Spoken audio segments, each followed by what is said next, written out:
ఎక్కడా కూడా వివక్ష లేకుండా ఏకంగా 2,70,000 కోట్ల రూపాయలు, మళ్ళీ చెప్తా ఉన్నా, ఏకంగా 2,70,000 కోట్ల రూపాయలు ప్రతి ఇంటికి డోర్ డెలివరీ చేసిన ప్రభుత్వ వ్యవస్థ సిద్ధం.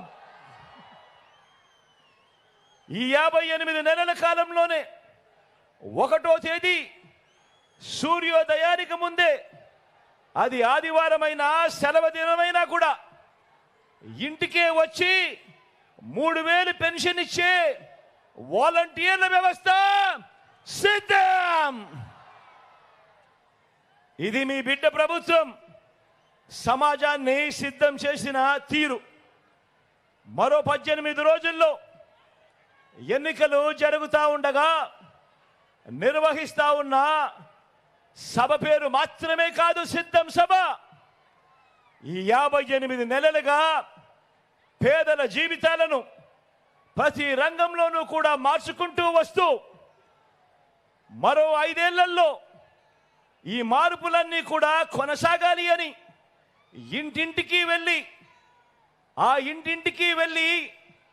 ఆ ఇంట్లో ఉన్న వాళ్ళంతా కూడా మరో 100 మందికి కూడా వివరించి చెప్పి ఆ అవసరాన్ని చెప్పే సభే, ఆ అవసరాన్ని చెప్పే అవసరమే ఈ సిద్ధం. మీకు మంచి జరిగి ఉంటే, మీ ఇంటికి మంచి జరిగి ఉంటే మీ బిడ్డకు సైనికులుగా మీరే నిలబడి అని ప్రజల్ని అడిగే సరికొత్త ధైర్యమే సిద్ధం. ఎన్నికలు కాగానే మేనిఫెస్టోను ఒక చెత్తబుట్టలో పడేసి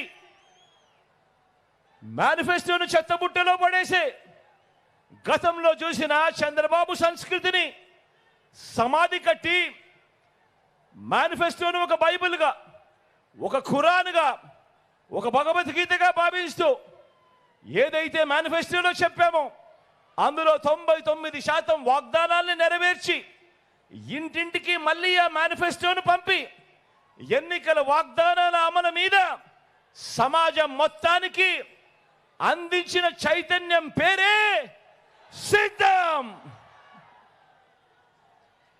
ఇల్లు లేని నిరుపేదలు, నోరెత్తి అడగలేని పేదవాడికి, పేద సామాజిక వర్గాలని, అక్క చెల్లెమ్మల్ని రాజకీయంగాను, ఆర్థికంగాను, సామాజికంగాను, విద్యాపరంగాను సాధికారతల దిశగా వారందరినీ కూడా చెయ్యి పట్టుకొని నడిపించే ఘటమే ఈ సిద్ధం. కాబట్టే ఇంతగా సిద్ధమైన సమాజంతో మీ జగన్ పార్టీతో యుద్ధానికి బాబుకు మరో 3 పార్టీలతో పొత్తు పెట్టుకోవాల్సి వస్తా ఉంది.